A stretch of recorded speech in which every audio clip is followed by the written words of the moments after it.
बिस्मिल्लाहिर्रहमानिर्रहीम। जी हमारा आज का लेक्चर जो है वो है जी ऑस्टर पर्ल ऑस्टर कल्टीवेशन के ऊपर जो है कि पर्ल ऑस्टर कल्टीवेशन क्या है। ये जो है आप अपने कंटेंट्स के अंदर देखें तो ये इसके मतलब जो है तीन चार जो हैं काफ़ी सारे कंटेंट्स मौजूद हैं आपके कोर्स कंटेंट के अंदर। उसके ऊपर मैंने दो लेक्चर बनाए हैं, तो वो इंशाल्लाह आज ही दोनों लेक्चर जो हैं ये डिलीवर हो जाएंगे। उसका जो मकसद ये है कि इसके मतलब जाना जा सके। इसके अलावा मैंने आपको कुछ इन्फॉर्मेशन वीडियोस सेंड की हैं जो नेट से ली गई हैं कि इसको कैसे करते हैं। हमारे पाकिस्तान में मेरे इल्म में नहीं है कि ऐसा सच कोई कर रहा हो, क्योंकि ये ज़्यादातर ओशियंस के अंदर करते हैं या जो है इंतहाई कंट्रोल कंडीशन के अंदर, जो कि आई डोंट थिंक कि कोई भी पाकिस्तान के अंदर कर रहा है। तो सबसे पहले जी पर्ल होता क्या है। पर्ल जो है वो एक समझ लें कि एक शाइनी और मुख्तलिफ कलर्स के अंदर जो है एक खूबसूरत सा कह लें कि मोती है। ठीक है, और जो इस मोती को कौन पैदा करता है, ये मोलस्क पैदा करते हैं जो नेचुरली करते हैं। ये सबसे कह लें कि ओल्डेस्ट और कदीम किस्म का जिम है जिसको ऑर्नामेंटल हार वगैरह ज्वेलरी वगैरह नेकलेस बनाने के लिए यूज़ किया जाता है। इसके अलावा इसे कई सारी रिलीजियस सेरेमनीज के अंदर भी यूज़ किया जाता है। और इसके अलावा जो है इसका आयुर्वेदिक मेडिसिन के अंदर, जो यूनानी मेडिसिन जो है, कदीम मेडिसिन जो है, इसके अंदर भी इसका जो है वो सदियों से इस्तेमाल होता आया है। इसके अलावा जो है इसकी हम इसकी क्लासिफिकेशन देखें जी कि कैसे कैसे ये कहाँ फाल करता है। तो ये किंगडम एनिमेलिया के अंदर, फाइलम आगे मोलस्का, ये आप पढ़ के आए हैं। और इसके अंदर दूसरी जो आगे क्लास थी क्लास बाइवाल्विया, और क्लास बाइवाल्विया के बाद फिली ब्रांशिया ये ऑर्डर है। और इसकी टेरेडी, टेरेडी ये पी साइलेंट है, टेरेडी ये इसकी फैमिली है। और genus pink Tada, pink Tada, pink Tada के अंदर ये आगे फिर मुख्तलिफ स्पीशीज हैं। वल्गैरिस है, मार्गरेटिफिरा है, मैक्सिमा है, चिमनिजी है। ये मुख्तलिफ स्पीशीज हैं यानी कि जो कि पर्ल बनाती हैं। और ओवरऑल ये इस जीनस के अंदर आते हैं। तो ये इसकी सिस्टमेटिक पोजीशन है। ये कुछ मोस्ट पॉपुलर कमर्शियली क्या लें कि मोलस्क स्पीशीज हैं। ये तकरीबन राउंड अबाउट 19 के राउंड अबाउट हैं, जिनके अंदर चंद एक स्पीशीज जैसे बताइए पिंक टाटा, रेडियाटा, ये गल्फ पर ये हैं, ये जो अरब मुल्क हैं इनके साथ जो हैं। इसके अलावा पिंक टाडा, मार्गरेटिफेरिया है, ब्लैक ऑस्टर जो है, थेटियन है। इसके अलावा जो है Pinctada maxima, gold lip oyster है, Pinctada maxima, white lip oyster है, पिंक टाडा फूकाटा, ये और कोया पर जो है ऑस्टर है। यानी कि ये सबसे शॉर्ट फॉर्म है, यानी कि थोड़ा सा लगता है इसको बनने में। इसके अलावा Pinctada albino shark bay oyster है, यानी कि मुख्तलिफ जगह पे जहाँ जहाँ ये पैदा होते हैं उसके हिसाब से इसको कॉमन नेम दिए गए हैं। इसके अलावा ये मुख्तलिफ पर्ल हैं, ये साउथ सी पर्ल है और ये सबसे कॉस्टली है। इसके अलावा ब्लैक थेटियन पर्ल है, ये देखें इसके मुख्तलिफ शेड्स हैं। इसके अलावा अकोया, ये जो वाइट कलर का ऑफ वाइट कलर में होता है, फ्रेश वाटर पर्ल है। किशी या पॉपी सीड पर्ल है।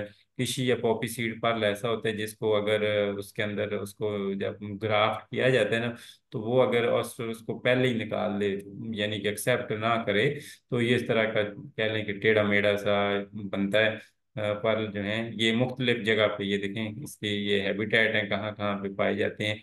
ये साउथ सीज के अंदर है, ये ऑस्ट्रेलिया, नॉर्थन ऑस्ट्रेलिया और साउथ ईस्ट एशिया में पाया जाता है। ठीक है, ये इंडोनेशिया मलेशिया के साथ। इसके अलावा ये साउथ सी में ये भी कह लें कि ये जो हैं आप पाया जाए चाइना के साथ। इसके अलावा ये जो अक्वाया, ये चाइना और जापान के साथ पाया जाता है, ये चाइना में है। और ये जो है मुख्तलिफ साल्ट और फ्रेश वाटर के अंदर मौजूद होता है। इनकी आगे स्पेसिफिकेशन साइज बताया गया है, ये उनका कलर बताया गया है, ये उनकी जो है शेप्स बताई गई हैं कि इसकी शेप्स कैसे होती हैं। मगर इसकी आगे इकोनॉमिक्स इंपॉर्टेंस देखें तो ये सबसे मोस्ट एक्सपेंसिव पर्ल है, साउथ सी पर्ल जो है। इसके बाद ये ओनली टाइप है जिसके थ्रू ब्लैक कलर भी इसको, यानी कि ऐसा पर्ल है जिसके ब्लैक कलर भी होता है और इसको ब्लैक कलर जो है का बनाया भी जा सकता है। इसके अलावा ये वो पर्ल है कि जो कि वाइट पर्ल नेकलेस के अंदर यूज होते हैं, जो कि प्योर वाइट कलर के यूज होते हैं ना। और इसकी काफी ज्यादा सबसे ज्यादा शाइन होती है और सबसे ज्यादा इसका लस्टर यानी कि चमक वगैरह मौजूद होती है। इसके अलावा ये इतना लस्ट्रस नहीं है, ये देखिए मुख्तलिफ शेप्स के अंदर यूज हो रहा है। इसकी थोड़ी सी शेप टेढ़ी सी है। ठीक है, और ये वाइडेस्ट रेंज इसके ऑप्शन है कि ये पर्ल बायर करते हैं और इससे आगे इसको यानी कि आगे से ये करके ज्यूल्स में, रिंग्स में और ऐसे कई जगह पे यूज करते हैं। ये जो है टिपिकली कमर्शियल और फैशन ज्वेलरीज के अंदर यूज होता है।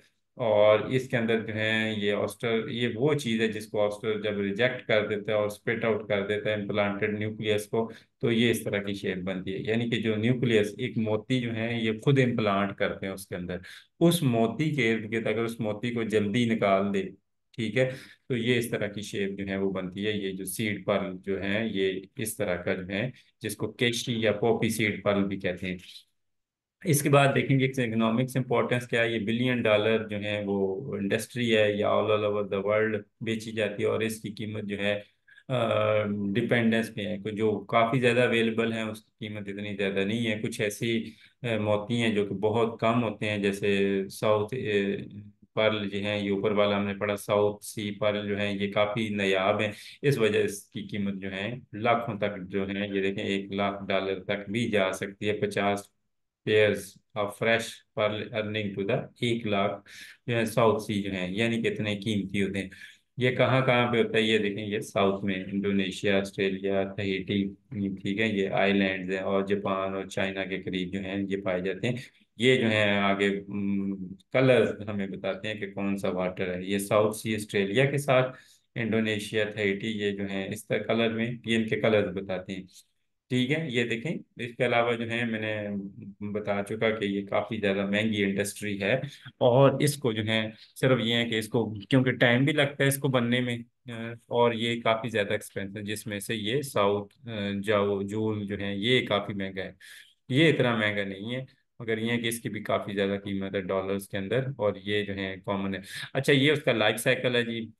ये देखें इसका ऑस्टर का, ये देखें अडल्ट मेल और जो है फीमेल ऑस्टर जो है ये पानी के अंदर अपने एग और स्पर्म रिलीज करते हैं, और फिर यहाँ से एग जो हैं वो फर्टाइल होते हैं। फर्टाइल होने के बाद ये तैरते रहते हैं इस तरीके से, और इसके बाद जो है इसमें से swimming straight hinge veliger, veliger इसका एक्चुअली लार्वा है। जो इसका लार्वा होता है ना उसको हम वेलिगर कहते हैं। ये लार्वा बंद स्ट्रेट हिंज होता है। इसके बाद क्या होता है कि ये थोड़ा सा लेट स्टेज वेलिगर में थोड़ा सा टेढ़ा हो जाता है, और फिर इसके ऊपर अच्छा सा कैल्शियम कार्बोनेट का शेल बनना शुरू हो जाता है। और फिर ये स्विमिंग और क्रॉलिंग पेडी वेलिकर है, यानी कि उसकी जो एडवांस शेप है उसके लार्वे की वो बनती है, और फिर अल्टीमेटली ये नीचे जो है वो सेटल डाउन हो जाता है बॉटम के ऊपर, और इस शक्ल में बनता है, क्योंकि ये इसके इर्द गिर्द ये कैल्शियम कार्बोनेट का शेल जो है वो बनता है। और ये फिर इससे तकरीबन 1 से 3 साल लगते हैं फिर अडल्ट बनने में। ये इसका ऑस्टर का लाइफ साइकिल है।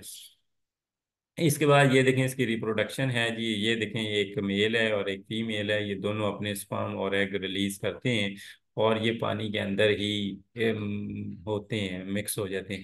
तो ये 6 महीने के अंदर रिप्रोडक्टिवली रिप्रोडक्टिवली कह लें कि ये मेच्योर हो जाता है, मगर इसको रिप्रोडक्शन करने में नेचुरली 2 से 10 साल भी लग जाते हैं। तो हम जो है, अगर आपने अर्ली उसको रिप्रोड्यूस करवाना है, जल्दी कर ले, तो वो जो है वो आप थर्मल स्टिमुलेशन के थ्रू, यानी कि उसे थोड़ी सी हीट देते हैं, तो वो स्पैनिंग करने लग जाता है, यानी कि अंडे देने लग जाते हैं। और फिर कुछ हफ्तों तैरनों के बाद फिर वो जो है वो नर्सरी या जुवेनाइल नेट बन जाता है उसका, यानी कि वो लार्वे या वेलिगर जो भी हम पढ़ के हैं कि वो बन जाते हैं। इसके बाद इसकी ग्राफ्टिंग की जाती है। ग्राफ्टिंग क्या होती है कि ग्राफ्टिंग उसके अंदर एक न्यूक्लियस या ग्रेन या आप कह लें छोटा सा मोती जो है, जिससे पूरा मोती बड़ा मोती बनना है जिसके इर्द गिर्द, ये जो है इसको इंसर्ट किया जाता है डोनर मेंटल के अंदर। मेंटल क्या होता है, मेंटल उसका अंदर वाली जो कह लें कि स्किन जो होती है या सॉफ्ट पार्ट जो होता है वो उसका मेंटल होता है, और जो बाहर वाला पार्ट होता है उसका मैं अभी जल के अगले लेक्चर में आपको बताता हूँ कि जो बाहर वाला पार्ट है वो शेल है, और अंदर वाला जो सॉफ्ट पार्ट है दैट्स कॉल्ड मेंटल। तो ये मेंटल टिश्यू के अंदर जो डोनर मेंटल, डोनर मीन कि ऐसा ऑस्टर जिसके मेंटल के अंदर वो डाला जाता है मोती, ठीक है, वहां पे डाल के तो फिर इसे छोड़ दिया जाता है। और फिर क्या होता है कि इसका मेंटल ऑटोमेटिकली खुद भी कोई जर्रा मिट्टी का, कोई सैंड का, कोई ऐसी चीज अगर इसके मेंटल के अंदर आ जाए, तो ये ऑटोमेटिकली उसके इर्द गिर्द उसको कवर करना शुरू कर देता है, यानी कि उसके इर्द गिर्द जो है वो एक लेयर बनाना शुरू कर देता है अपने सेल्स की। और फिर उन सेल्स से क्या होता है कि एक मोती डेवलप होना शुरू हो जाता है, जिसके इर्द गिर्द कैल्शियम कार्बोनेट इकट्ठा होना शुरू हो जाता है। और फिर जो है उससे जो है वो एक मोती बनता है। अगर तो उसको वो निकाले ना तो, अगर निकाल दे, रिजेक्ट कर दे, तो इस केस के अंदर एक जो है वो कैशी बियर्डलेस डिफॉर्म्ड पल्प बनता है। यानी कि डिफॉर्म्ड पल्प जो है, चल जा रहे हो। अच्छा वो पौधे हैं यार, दो चार ਨੂੰ ਤੇ ਫ੍ਰੈਂਚ ਵੀ ਕਹਿੰਦੇ ਉਹ ਹੈ ਉਹਦੇ ਉਹ ਕੀ ਨਾਮ ਹੈ ਉਹਦੇ, ਅੰਜੀਰ ਦੇ। ਉਹ ਅਗਰ ਜਾਂਦੇ ਹੋ ਪਿਛਲੀ ਸਾਈਡ ਰੱਖ ਲਓ, नर्सरी जे है। तो डी फार्म्ड जो है वो पर्ल इससे बनता है। और वो उसको कई दफा जो है वो ग्राफ्ट किया जा सकता है, यानी कि उसको एक दफा भी एक आधा मोती भी डाला जा सकता है, या एक ही ऑस्टर के अंदर आप कई सारे 5 7 10 मोती भी डाल सकते हैं, डिपेंडिंग अपॉन द स्पीशी कि वो स्पीशी क्या है। अगर वो एक ही रिसीव करती है तो वो कई सारी स्पीशी जिसमें सिर्फ और सिर्फ एक डालते हैं, कुछ में ऐसे कि कई सारे मोती जो है वो ग्राफ्ट किए जा सकते हैं।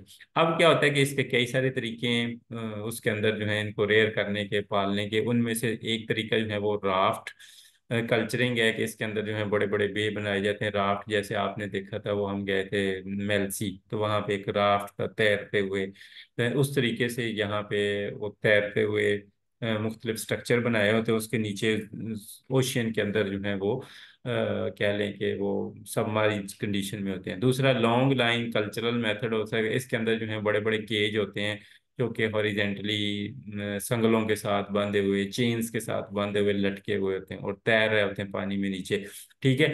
अब ऑस्टर जो है इनके अंदर उन्होंने, इनके अंदर जाल के अंदर क्या लें कि कैप्चर करके उन्होंने रखे होते हैं उन केजेस के अंदर। ठीक है। अच्छा इसकी खुराक क्या है, उसके लिए बस्ट जो एनवायरनमेंट है वो उसके अंदर ओशियन एनवायरनमेंट है। ओशियन एनवायरनमेंट क्यों है? क्योंकि ओशियन एनवायरनमेंट के अंदर पानी जो है आपको पता है स्टेगनेट नहीं होता, और स्टेगनेट ना होने की वजह से पानी मूव कर रहा होता है हर वक्त। जब पानी मूव कर रहा होता है तो उसके अंदर जो है कई सारे डस्ट पार्टिकल भी, या कई सारे मूविंग पार्टिकल भी मौजूद होते हैं। उन मूविंग पार्टिकल का क्या होता है कि वो मूविंग पार्टिकल जो है की वजह से ये इनको पानी को फिल्टर करता रहता है। मुलास्क जो है क्या करते हैं, फिल्टर करते हैं। रोजाना तकरीबन 4 से 5 लीटर पानी जो है 1 घंटे के अंदर ये एक अडल्ट मुलास्क जो है वो फिल्टर करता है, और उस फिल्टर करने के बाद उससे अपनी खुराक लेते हैं। तो यानी कि ऐसा आपको खुराक की जरूरत यानी कि इन मेथड में नहीं चाहिए। दूसरा है बॉटम।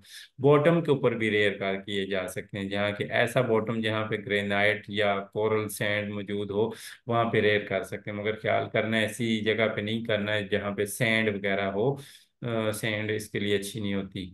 अच्छा ये देखें जी, ये केजेस बनाए हुए हैं, ये राफ्ट बनाए हुए हैं, ये मुख्तलिफ तरीके, ये देखें हैंग भी किए हुए हैं। ठीक है। इस तरीके से कई सारे तरीके हो सकते हैं इसको रेयर करने के। ये जो अभी आपने ऊपर वाले तरीके पढ़े हैं, ये एक एक करके मैं एक मेथड दे दूँ। उसमें से ये देखें जी लॉन्ग लाइन, यानी कि ये देखें 8 8 10 10 12 12 15 15 जो है वो मुलास्क को बांध के, ठीक है, ऐसे लटकाया हुआ है ऊपर एक स्ट्रक्चर के साथ। ये देखें ऊपर लोहे के पाइप हैं, उस या स्टील के पाइप हो सकते हैं, और ये देखें हर पाइप के साथ ना मुख्तलिफ पॉइंट्स के ऊपर ये 8 8 10 10 12 12 जितने हो सकते हैं ये रेयर हैंग किए हुए हैं, लटकाए हुए हैं।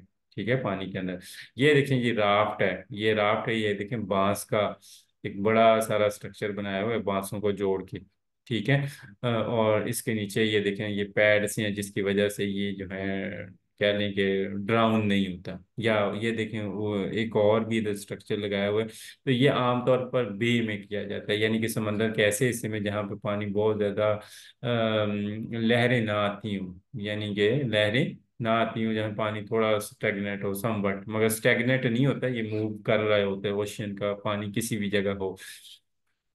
तीसरा ये है कि ये देखें बॉटम के ऊपर जहाँ पे चाक हो, या कह लें कि ग्रेनाइट हो, कोरल सैंड हो, वहां पे आप इसको रेयर कर सकते हैं। मगर ये बॉटम पे होगा, नेचुरली भी ऐसे ही ऑलमोस्ट होता है। हार्वेस्ट करने का तरीका ये है कि ये अकोया, ये जो वाइट पर्ल है, इसको आप सबसे पहले 8 माह में हार्वेस्ट कर सकते हैं, यानी कि, और 8 महीने से 2 साल भी लग सकते हैं, डिपेंडिंग अपॉन इट्स फूड और वो सारी कंडीशन है। इसके अलावा जो है आम दूसरे जितने भी पर्ल हैं उनको 2 से 6 साल लग जाते हैं उसको हार्वेस्टिंग के अंदर। और ये हार्वेस्टिंग की कब जाती है, ये विंटर मंथ में की जाती है, जब पर्ल का लस्टर यानी कि उसकी जो चमक होती है सबसे ज्यादा होती है। अब क्या है कि इसको कैसे उसकी क्वालिटी को चेक किया जाता है, उसके लिए एक्स रेज यूज किया जाता है, उसके साइज को भी चेक करने के लिए।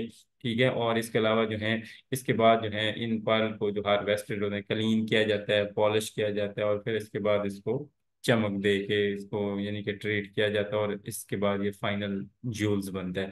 यानी कि जो निकलता है वो ऐसा चीज नहीं यूज हो सकता, उसको कुछ ना कुछ ट्रीटमेंट देनी पड़ती है। ये मैं बता चुका आपको कि ये यानी कि 2 से 6 साल में हार्वेस्ट होना शुरू हो जाते हैं। जो सबसे कम टाइम लगता है वो कोया को लगता है, यानी कि 1.5 साल में ही ये हार्वेस्ट होना शुरू होता है। ठीक है। और इसके अलावा जो है एक्सटेंसिव एक्वाकल्चर, आजकल आपको पता है कि इसका जो मोस्टली फूड है वो मैंने बताया, पहले बता चुका हूँ कि ये पानी को फिल्टर करके अपना फूड अटेन करता है। जहाँ पे सस्पेंडेड फूड काफ़ी हो, स्पेशली एल्गी वगैरह, जिसके अंदर जो है इसका लार्वा जो है ये, और नर्सरी स्टेज में ज़्यादातर ये माइक्रो एल्गी या एल्गी को फीड करता है।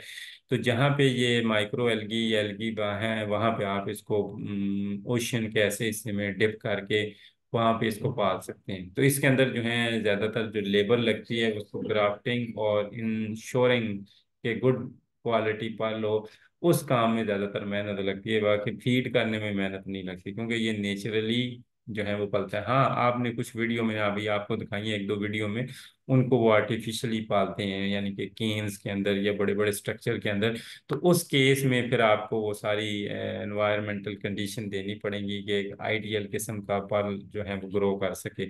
अगर आप आइडियल कंडीशन नहीं देंगे तो फिर अच्छे मोती या वो अच्छे जो हैं वो ज्यूल्स जेम्स नहीं बनेंगे। ठीक है। तो ये जो है ये मैंने कहा कि आपने ऐसे एनवायरनमेंट में रखना है जहाँ पे जो है सस्पेंडेड पार्टिकल पानी के अंदर काफी सारे हों। तो ये 5 लीटर पर आवर तक फिल्टर कर सकते हैं इसका। ठीक है। और ये जो है विंटर के अंदर ज्यादातर इसको किया जाता है। ये कंडीशन चाहिए, टेम्परेचर ऐसे 20 से 25 डिग्री सेल्सियस हो, यानी कैसे टेम्परेचर, सलिनिटी ज्यादातर हायर सलिनिटी को, जहाँ पे सलिनिटी लेवल ज्यादा हो पानी का, और करता है। मगर सलिनिटी अगर काफी ऊपर नीचे भी है तो कोई मसला नहीं है, हो जाता है। मगर ज्यादा सलिनिटी हो उससे गुड जो है। बॉटम के अंदर क्या होना चाहिए जी, हार्ड सेडिमेंट्स या ग्रेवल वगैरह हो, यानी कि पत्थर वगैरह या ग्रेनाइट के बड़े बड़े पीसेस वगैरह हों तो वो ज्यादा बेस्ट है। और अवॉइड करना चाहिए सैंड और सिल्ट को, यानी कि वहां पे सैंड और सिल्ट नहीं होनी चाहिए ऐसे पानी में। ठीक है। और डेप्थ जो है वो ऑप्टिमम डेप्थ जिसकी 15 मीटर तक है, यानी कि पानी में से डिप्ट कर सकते हैं। इसके बाद जो है ये देखें जी कि almost 100% of new pearl come from aquaculture. तो आजकल जितने भी उसने बताया कि जितने भी ये पर्ल हमें मिलते हैं या बनाए जाते हैं दुनिया के अंदर, ये इक्वा कल्चर से ही पैदा किए जाते हैं, यानी कि जो लोग खुद फार्मिंग करते हैं। और ये किसी भी साइज के, कई सारे साइज के भी होते हैं, कलर के भी होते हैं, उसके मुख्तलिफ कलर भी होते हैं, शेप्स भी होते हैं, और लार्जली एक्सटेंसिव है, काफ़ी ज़्यादा मिल जाते हैं आपको जब आप पूरी फार्मिंग कर रहे होते हैं ना। तो ये कर सकते हैं। इसके अलावा इसके डिसएडवांटेज ये हैं कि ये टाइम कंज्यूमर है, 2 से 6 साल तक टाइम लगता है। इसके अलावा जो है इन कंपटीशन में जो है इमिटेशन जो है आजकल ये भी है कि जो मोती बनाए जाते हैं ना, आर्टिफिशियल मोती बनाए जाते हैं आजकल, पर्ल बनाए जाते हैं, वो उनकी काफ़ी डिमांड होगी, क्योंकि वो थोड़े सस्ते भी हैं, प्लास्टिक के हैं या ग्लास के हैं। मगर जो ये हैं ये नेचुरल हैं। ठीक है। इनके मुकाबले में ये ज़्यादा टाइम लगता है, ज़्यादा कॉस्टली है। और दूसरा क्या है कि इसके अलावा ये वेदर से भी या नेचुरल डिजास्टर से इफेक्ट हो सकते हैं, कि अगर सुनामी आ गई ओशियन में या खुदा ना खास्ता और कोई पोल्यूशन आ गई तो उस पोल्यूशन से भी इफेक्ट होंगे। इसके अलावा जो है मोस्ट रेयर और एक्सपेंसिव पर्ल है लिमिटेड प्रोडक्शन, कि जो एक्सपेंसिव पर्ल है उनकी प्रोडक्शन बहुत थोड़ी है, यानी कितने ज़्यादा नहीं होते वो पर्ल जो है। ये था हमारा एक लेक्चर। इसको जो है हम जो है वो इंशाल्लाह जो है इसके बाद दूसरा लेक्चर स्टार्ट करते हैं, तो इसको जो है वो रिकॉर्ड कर लें।